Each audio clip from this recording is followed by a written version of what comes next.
It's the 21st century, and yet details of disabled women being forcibly sterilized have emerged from the heart of Europe, leaving a rather regressive aftertaste.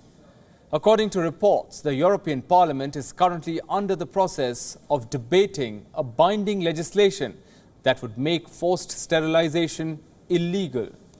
Currently, common legislation amongst the EU countries is absent. This has previously left the decision to outlaw the practice in the hands of the individual members of the bloc. Now, forced sterilization is legally prevalent in most of European Union countries. From EU's 27-member bloc, only 9 countries have abolished forced sterilization so far. These include Sweden, Ireland, Belgium, France, Germany, Italy, Slovenia, Poland, and the latest to join the list, Spain.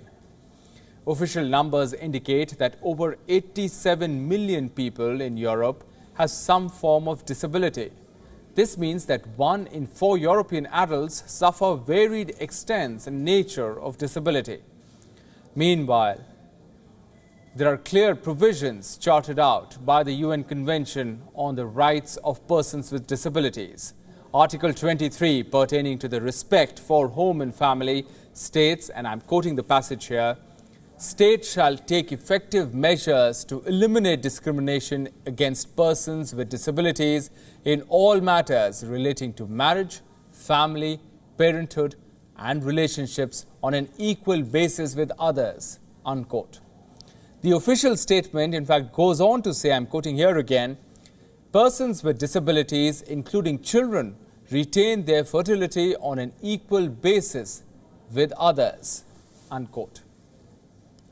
Now, the history of this forced legislation is deep-rooted. This forced sterilization, the history, it is deep-rooted in history.